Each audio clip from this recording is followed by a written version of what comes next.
Tidigt på lördagsmorgonen slog USA och Israel till mot Iran. Landet svarade snabbt och bredare än många trodde.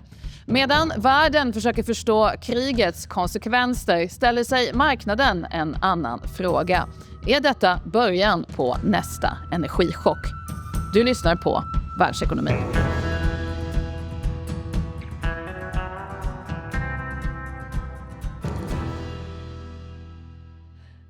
Claes, jag tycker att mitt jobb är svårt den här typen av vecka.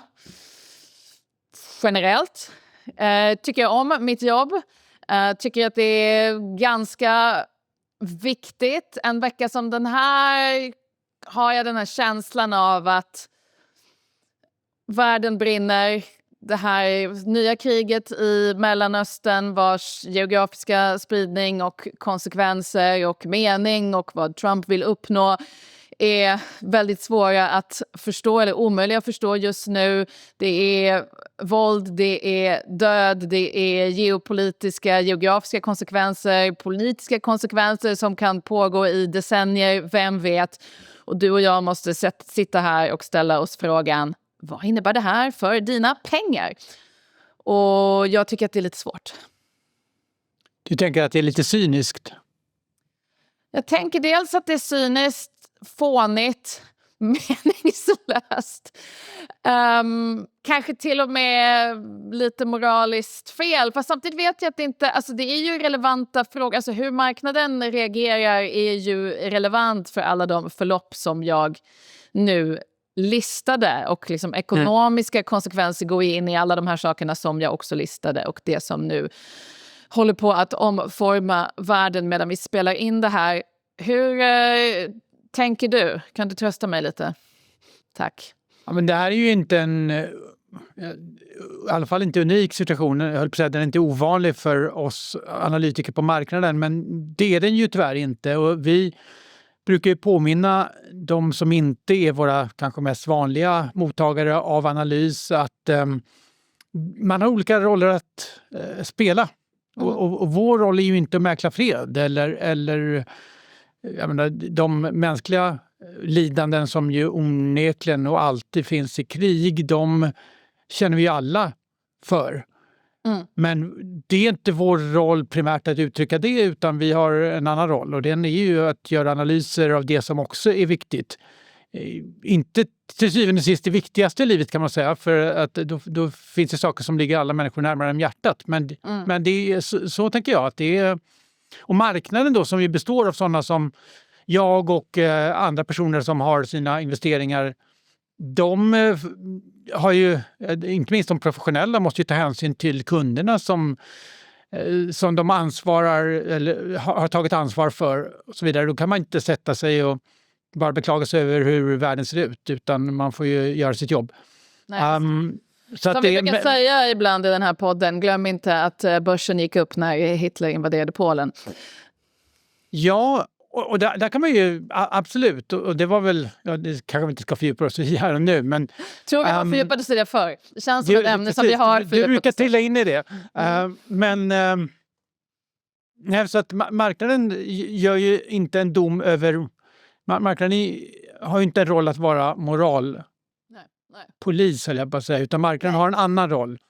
Att fördela risker mellan de som vill ha risk och de som inte vill ha risk. Se till att kapitalet flödar till och allokeras så effektivt som möjligt. Och det har ju visat sig att när marknaden fungerar som den gör i stora delar av västvärlden, så är det en källa till välstånd.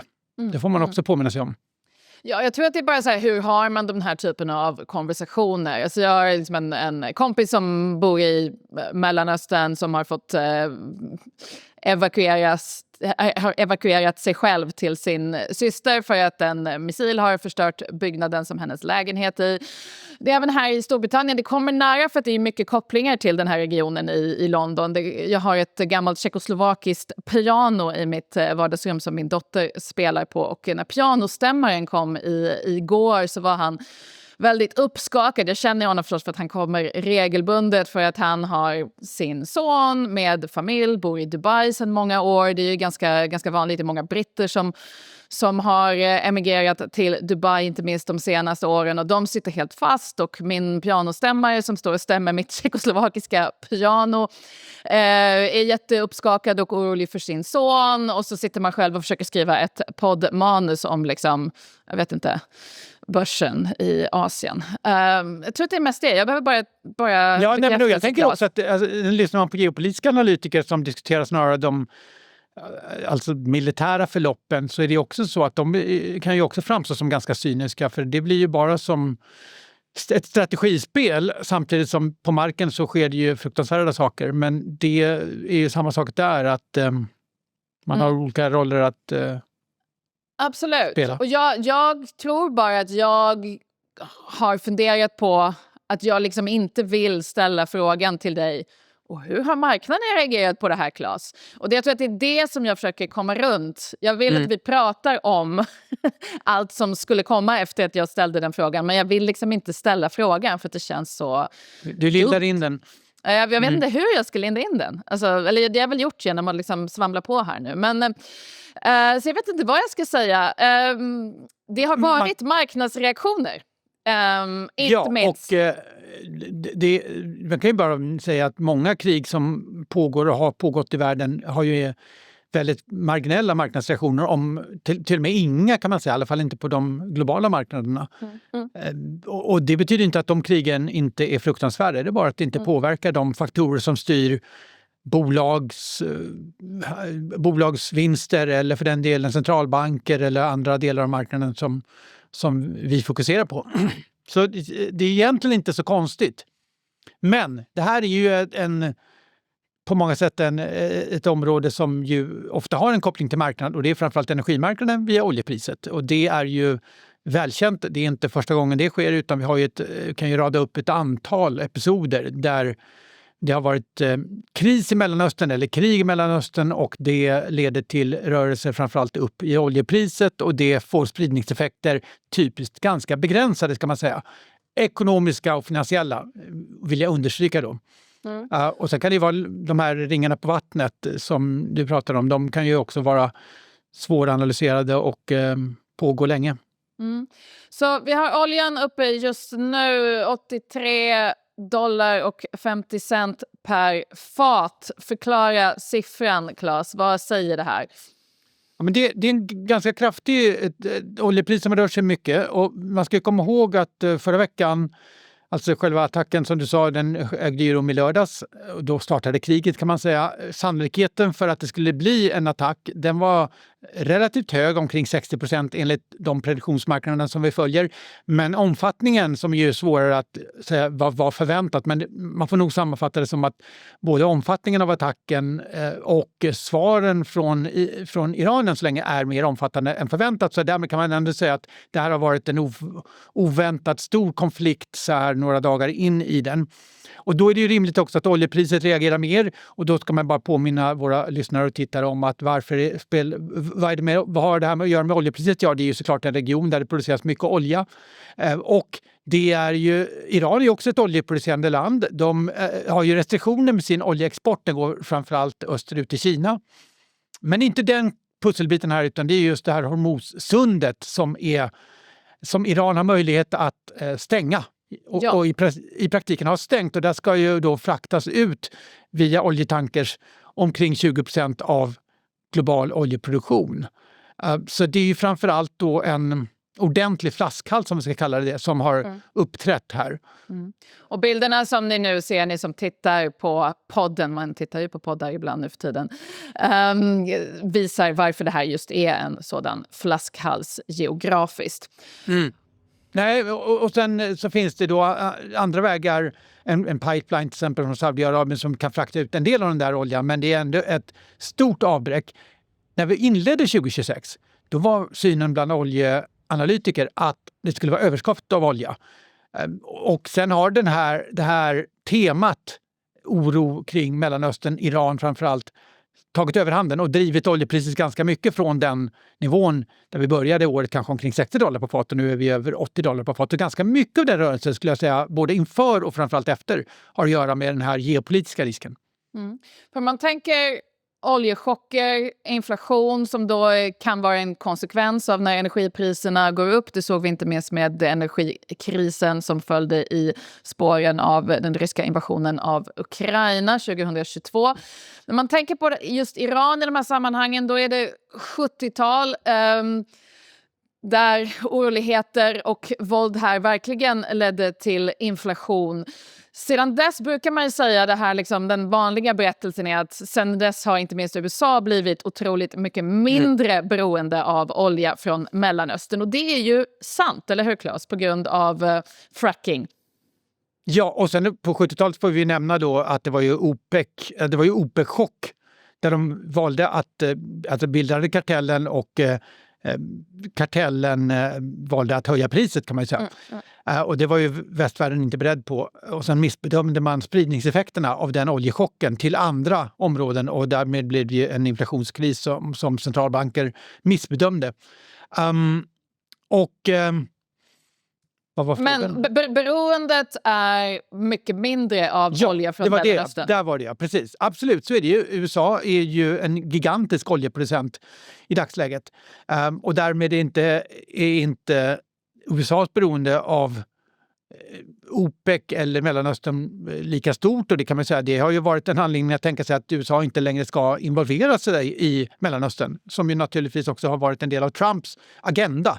Man ska hålla sig till den västra hemisfären. Det gjorde man i början på året när man ryckte in i Trumps Venezuela. agenda höll i en hel månad, eller hur? Och vi gjorde jag blir så bitter, Claes, blir jag. Vi gjorde ett helt avsnitt om den så kallade Don Road-doktrinen och otaliga artiklar och essäer skrevs, inte av dig och mig, men av andra personer i internationell affärspress om liksom, det här är Trumps utrikespolitiska doktrin och ja, han kan tänka sig interventioner och till och med militära interventioner, men det är bara i den här, eller på halva jordklotet då, den här västra hemisfären, och det här finns en lång story som går tillbaka till 1800-talet och det finns en logik och det är förstås jobbigt att han vill ta Grönland och man kan säga saker om det här med Venezuela, men hans tanke är ändå att USA ska hålla sig här till den här delen av jordklotet och så får andra göra som de vill i andra delar av jordklotet. Vad händer några veckor senare? Det här på en helt annan sida av jordklotet. Det går liksom inte ihop. Det som man kallar för en Trump-doktrin, det varar liksom inte särskilt länge. Och så tänker man ju också inrikespolitiskt i USA. Vad tycker en sån person som vicepresident J.D. Vance som har liksom kritiserat den här typen av militära företag på andra sidan jorden ganska öppet om det som händer? Ja, och Trump har ju kritiserat det. Så på det sättet är det ju väldigt oväntat förlopp och inte minst omfattningen av det. Men tillbaka till oljepriset då, så är det ju så, även om USA är storproducent, den här typen av avbräck som det kan bli, vi får ju se, vi är några dagar in i det, men om man verkligen skulle säga att 15% kanske, mellan 10-15% om vi tänker oss att en del kommer ut via pipelines, 10-15% kommer inte ut i marknaden, ja då är det ju ett kraftigt underskott av olja och då kan ju oljepriset stiga väldigt mycket mer än det gjort hittills. Och då får det konsekvenser i form av både prisökning, man får förvänta sig att vissa länder skulle alltså släppa ut oljereserver för att se till att det inte blir en direkt brist på olja. Det kan ju bli brist på olja som ju gör att det inte bara är en prisuppgång utan de facto också energibrist. Så konsekvenserna kan ju bli väldigt omfattande om man tänker sig att det här blir långvarigt och Iran de facto har möjlighet att stänga sundet.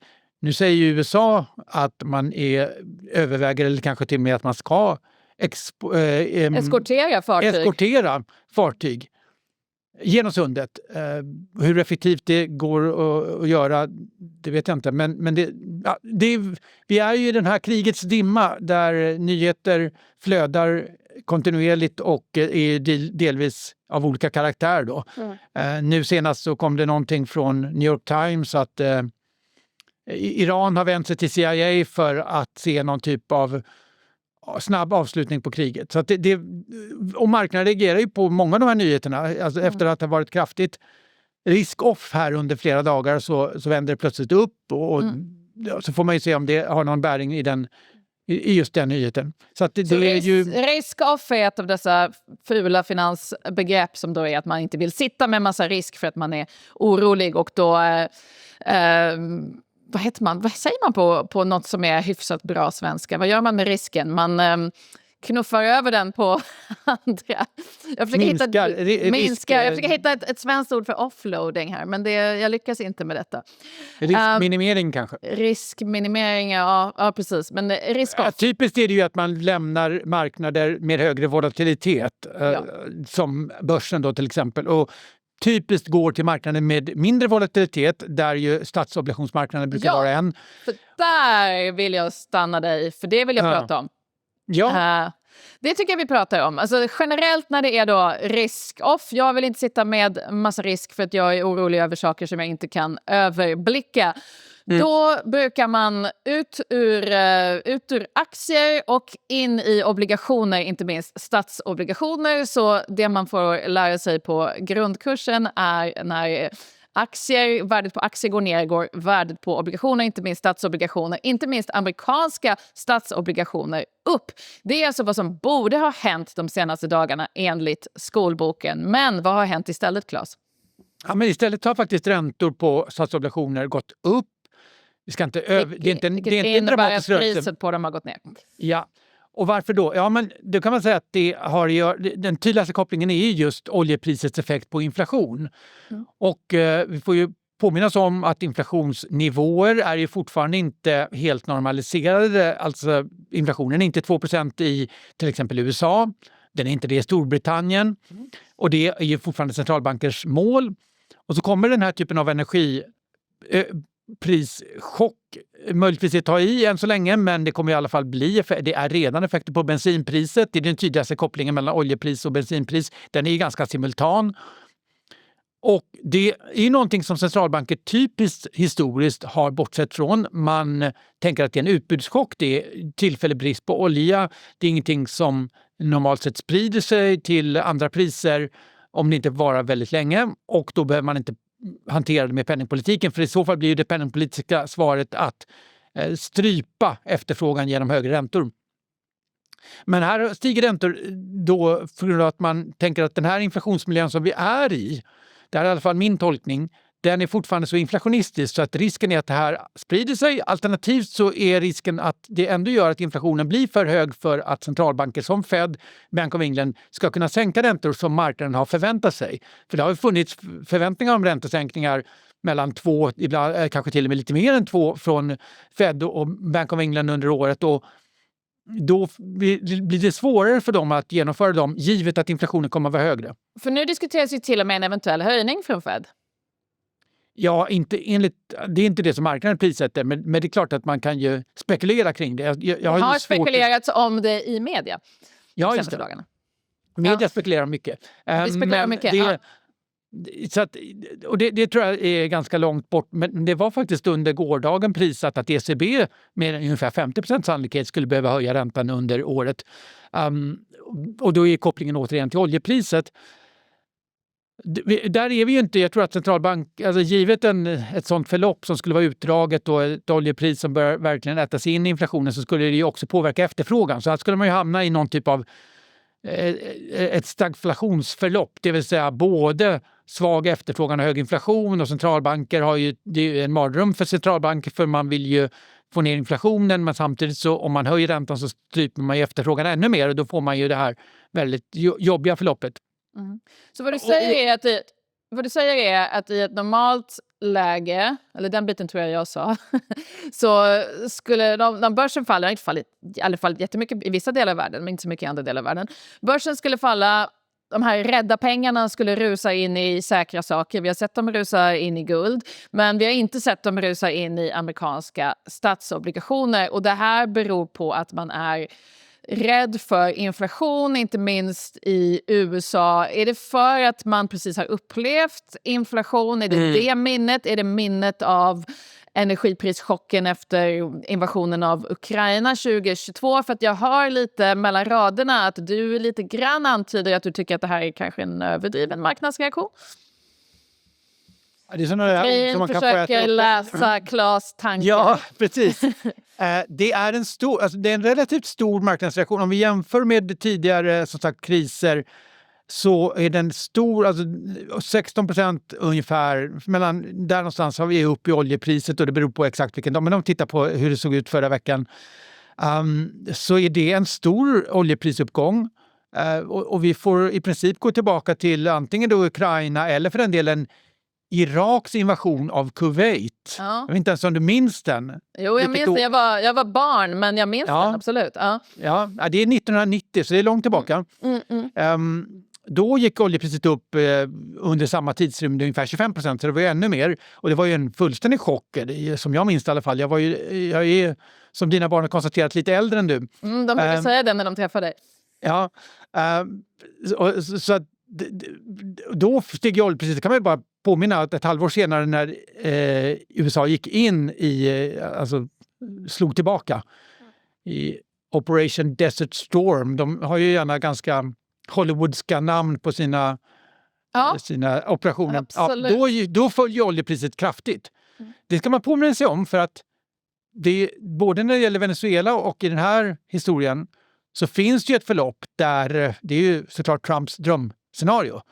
Där man lyckas göra Iran till en annan typ av ett annat styre. Antingen en lydstat till USA, det är väl hans största dröm. Men i alla fall någonting där Iran kommer in i värmen. Och iransk olja kan flöda ut och helt plötsligt så får man oljepris ner då.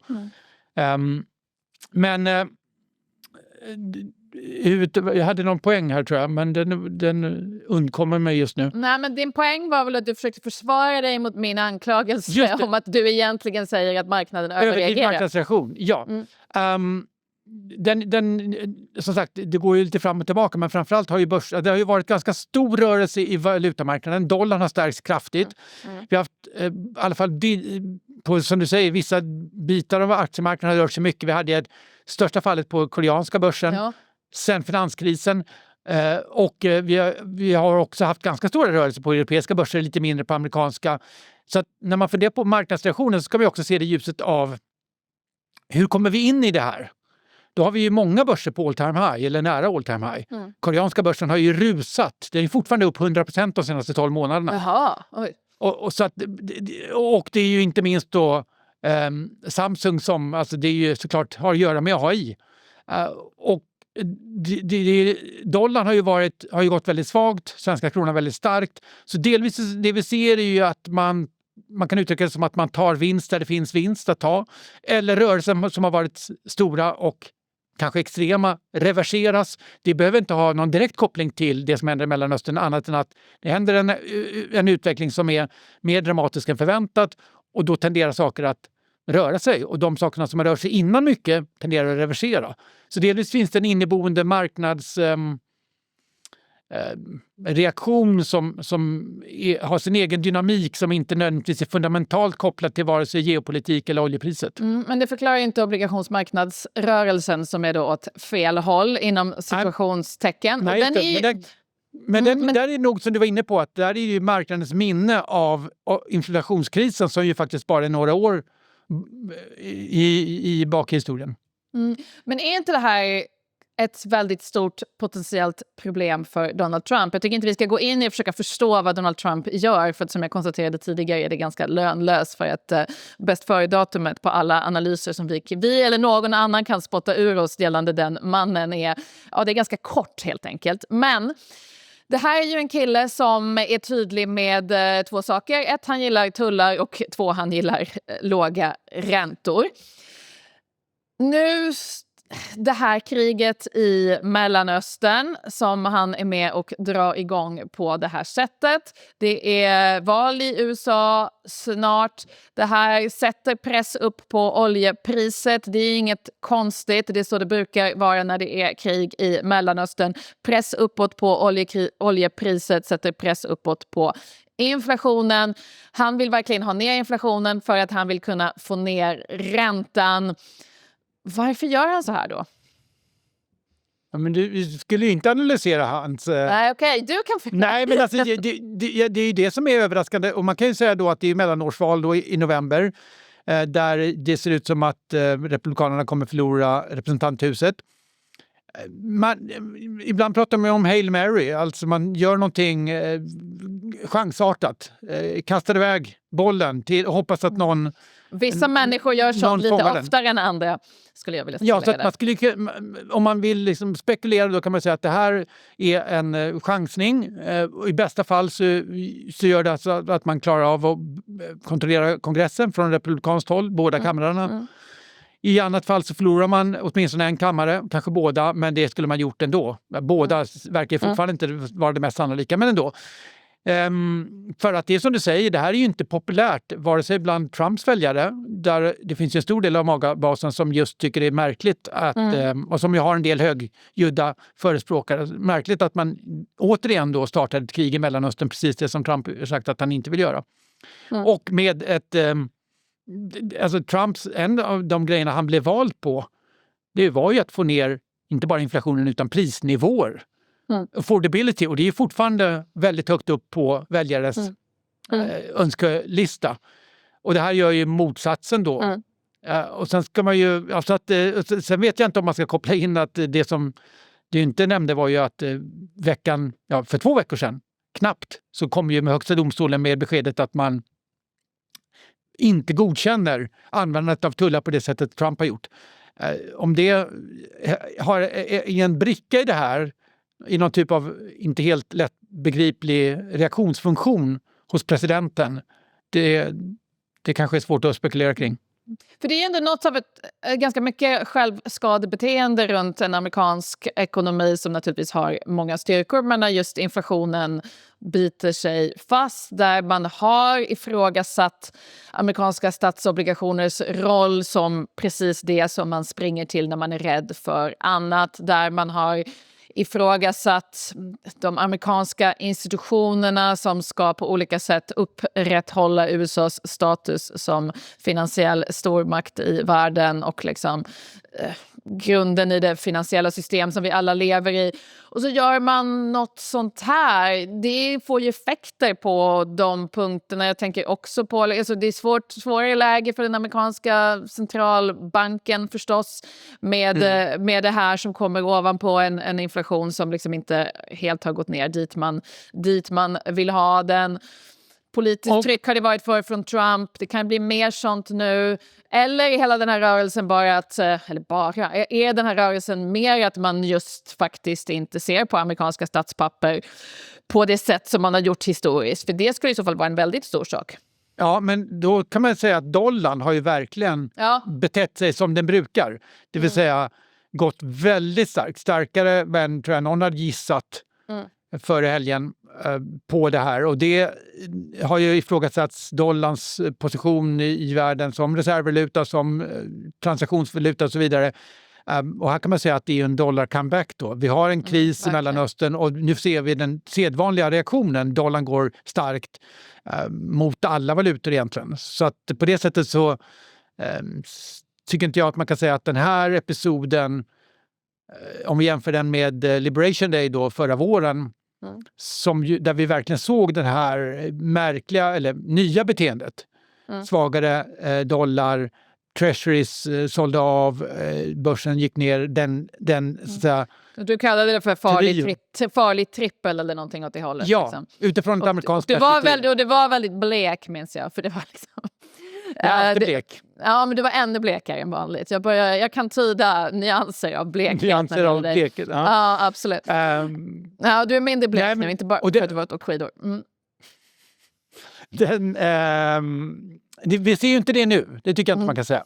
Vi ser inte ett ifrågasättande på marknaden av det, utan nu är det mer... Det är inflationen man gör. Det är inflationen och andra saker, just att marknaden har ju varit lite price for perfection som vi säger. Alltså helt enkelt prissatt för ständigt soligt väder utan störningsmoment. Och då vet ju alla att det har ju funnits gott om potentiella störningsmoment och det här har varit ett av dem. Men när det väl då verkligen materialiseras, då tenderar ju saker som ser lite dyra ut helt enkelt att röra sig.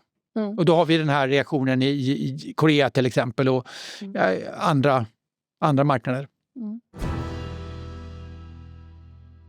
Vi går vidare lite i sidled. Har du varit i Dubai, Claes? Nej, det kan man inte riktigt säga. Du har bytt plan på flygplatsen, eller vad du säger. Ja, som många andra. Det är en väldigt stor och viktig hubb. Jag har inte heller varit i Dubai, men jag bor ju i Storbritannien som har många kopplingar till Dubai och många britter som har flyttat dit, inte minst på senare år. Dubai har ju byggt sin ekonomi på en ganska enkel idé, att på något sätt vara Mellanösterns undantag, eller Mellanösterns Schweiz tror jag till och med man har sagt. Alltså det är en plats där världen kunde parkera sina pengar. Hedgefonder, öppna, entreprenörer flyttar sina familjekontor och den här globala livsstilen, kryptomiljonärer, influencers och så vidare. En slags berättelse om den här staden som är rik och glamorös och framför allt säker. Men de senaste dagarna har ju den här berättelsen skakats, inte minst här i brittisk media har det rapporterats iranska drönare och missiler riktats mot Gulfstaterna. Del av projektilerna har slagit ner i och runt Dubai. Börsen stängdes väl tillfälligt.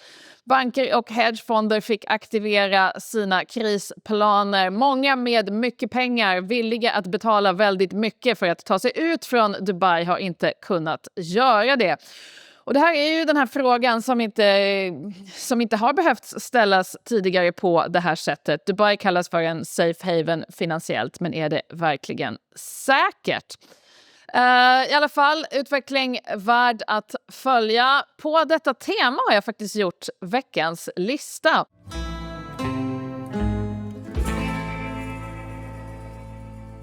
Tre ekonomier som blev rika för att de låg nära faran. Tror du om det som en vinkel? Min tanke är här att det finns en speciell sorts ekonomi. Dubai tänker jag mig som en av dem. Jag har inte heller varit i Dubai. Men det är platser då som blomstrar, inte trots att de är omgivna av risk, utan tack vare det. Jag vill hitta på ett namn för den här sorts ekonomi, men jag har inte kommit på något, Claes. Du kan fundera. Plats nummer 3 i alla fall. 3 ekonomier som blev rika för att de låg nära faran. Beirut. 50- och 60-talen inte minst kallades Beirut i Libanon då för Mellanösterns Schweiz. Man syftade på liberal politik, finanspolitik, banksekretess och någon slags regional neutralitet som gjorde staden till... Och fred, inte minst. Precis, jag skulle komma till den biten. Som gjorde staden till en magnet för kapital, och just för att det var fred i en region inte känd för detta så attraherade det ännu mer kapital, helt enkelt, är min tes för den här listan. Pengarna flydde revolutioner och kupper på annat håll och landade då i Beiruts banker. Och det här fungerade tills det då inte gjorde det, när konflikten blev intern inom landet och Libanon föll in i inbördeskrig, så försvann det här. Men det är ju lite värt att tänka på just att det kallades för Mellanösterns Schweiz. Det hade inte jag koll på. Vad har du att säga om detta? Var det inte Mellanösterns Paris, tycker jag man också... Ja, det var väl mer kulturellt, eller hur? Ja, Mellanösterns många saker som den inte längre är. Det är fruktansvärt vad som har hänt där förstås. Men tesen är helt enkelt att en ekonomi kan blomstra tack vare att den är omgiven av risker och problem. Plats nummer 2 på denna lista, Hongkong. Fungerade ju länge som porten mellan kommunistiska Kina och global kapitalism på brittiska engelska. Ofta ju mer osäkert som Kina uppfattades, desto mer värdefullt blev Hongkong som någon sorts mellanhand heter det. Kapital kunde parkera sig där under en brittisk rättsordning med folk i peruk, antar jag att de hade, som stod upp för denna, och då samtidigt få tillgång till en av världens snabbast växande ekonomi. Men Hongkong, när den politiska distansen till fastlandet närmade sig Kina, då minskade också den här ekonomiska premien, är tesen här. Köper du den? Ja, absolut. Det är lite annat. Det är inte riktigt... det är inte krig som risk. Det är inte krig, nej, precis. Det var ju snarare politiska skillnader, men absolut. En politisk risk är att saker blir konfiskerade eller jag vet inte, man skulle tänka sig något sånt.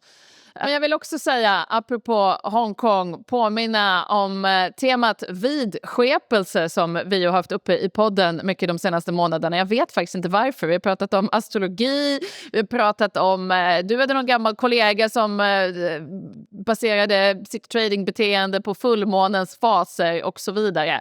Inte enbart på det, tror jag. Inte enbart, men delvis i alla fall. En annan sorts vidskepelse som är viktig när det gäller just Hongkong, och som jag skulle säga, om jag måste välja en vidskepelse som jag faktiskt innerst inne nog typ tror på, så är det ju feng shui. Alltså den här kinesiska läran om energier i objekten och rummen omkring en. Men här finns det ju en fantastisk finansberättelse om just Hongkong som vi har haft med förr, men den är värd att upprepa. Alltså när Bank of China byggde sitt jättelika torn 1990 så byggde man det med liksom en nästan parodisk dålig feng shui. Alltså den här skyskrapan har liksom ett X-format torn som ska vara inspirerat av bambu, men den som vet lite om feng shui vet att det finns någonting som är liksom, som heter giftiga pilar, alltså vassa knivliknande vinklar, tolkas av feng shui-experter som väldigt dåligt. Och då, det här tornet som man byggde då i Hongkong hade en sån här, eller flera såna här giftiga vinklar riktade både mot andra banker, som då är ett sätt att enligt den här traditionen rikta dålig energi till någon annan, och sägs det rakt mot det brittiska konsulatet. Oj! Ja, och vad hände några år senare? 1999. Britterna lämnade Hongkong. Det var i och för sig bestämt av annat. Men det är roligt att tänka sig att det hade någonting att göra med Bank of Chinas torn och den här, liksom, de här vinklarna. Det påstås också, det här är inte helt sant, att den konkurrerade banken, brittiska banken HSBC, som då också fick en sån här giftig vinkel riktad mot sin skyskrapa, placerade två liksom kanoner, alltså inte riktiga kanoner, men någon slags skulpturer formade som kanoner på sitt tak för att liksom enligt feng shui-principer skjuta tillbaka den här energin mot Bank of China. Och det finns faktiskt någonting som ser ut som kanoner, jag vet faktiskt inte vad det är. Men för att gå tillbaka till min poäng. Alltså det här är ju spännande med den här typen av finansstäder i gränslandet mellan olika system, omgärdade av fara eller risk. Alltså det här har ju liksom Hongkong modernt kapital, moderna banker, men i en värld där du måste tänka på liksom urgamla feng shui-principer och att du inte får liksom en giftig vinkel som skickar superdålig energi in på ditt trading floor. Jag tycker det är spännande. Det är relevant. Det är spännande. Det är relevant. Tack, du vet inte om det, men man tror att det är relevant. Spännande saker. Ja. Plats nummer ett. Plats nummer ett. Jag är lite osäker på om jag säger det. Västberlin tänkte jag. Under kalla kriget var Västberlin förstås en kapitalistisk enklav mitt i Sovjetblocket, djupt in i Östtyskland, bokstavligen omgivet av mur, välbekant, soldater och kärnvapen. Statens ekonomi var dock inte någon slags normalt ekonomiskt mirakel som du skulle definiera det, Claes, utan ett slags geopolitiskt projekt. Men det gick ju bra ekonomiskt, för man pumpade in enorma subventioner från Västtyskland för att hålla staden levande. Det var olika typer av skattefördelar, företagsstöd och stora direkta transfereringar till stadens budget. Så för man hade ju ett behov av att visa att Västberlin fungerade, att kapitalismen fungerade även på andra sidan järnridån. Så att det här blev liksom ett märkligt ekonomiskt experiment som jag då tycker platsar, jag vet inte högst upp på den här listan, men ändå på den här listan, för att det är en annan aspekt av det hela. Att här låg man mitt i faran och man blomstrade ekonomiskt, inte på grund av marknadsekonomiska mekanismer, men på grund av en geopolitisk logik som var att du behövde pumpa in statliga pengar hit. Ja, jag köper det. Du köper det? Fantastiskt. Ja, men som du säger, det är av andra skäl. Man attraherar egentligen inte riktiga pengar. Alltså, riktiga pengar, det statliga pengar är också riktiga pengar, Claes. Pengar luktar inte. Vem var det som sa det? Någon sa det. Fråga inte var de kommer ifrån, Claes. Ta emot dem. Ta emot dem. Ja, det här var då veckans lista om platser som likt Dubai, som just nu förstås är aktuellt på alla sätt. 3 ekonomier som blev rika för att de låg nära faran. Detta är slutet av veckans avsnitt av Världsekonomin. Allt vi har pratat om är någonting som pågår i realtid och som vi kommer att fortsätta följa i den här podden. Om man vill fortsätta följa de senaste nyheterna om det här och inte minst marknadsaspekterna av det och de ekonomiska konsekvenserna av det som pågår, så kan man ladda ner EFN-appen och följa det. Man kan förstås lyssna på vår systerpodd Börssurr, inte minst om man lyssnade på förra avsnittet av Världsekonomin där Gabriel Mellqvist vikarierade för Claes och gjorde med den äran gjorde intryck på många av er lyssnare. Saknar man Gabriel så kan man lyssna på Börssurr som kommer på fredagar. Även måste vi rekommendera Dominoeffekten, som är en fördjupande ny podd från EFN som handlar mycket om det här, makroekonomi och geopolitik, och jag är själv spänd att höra vad de har att säga om Mellanöstern i sitt senaste avsnitt. Men detta var allt för oss den här veckan, och nästa avsnitt av Världsekonomin kommer nästa torsdag. Tack så mycket. Hej då.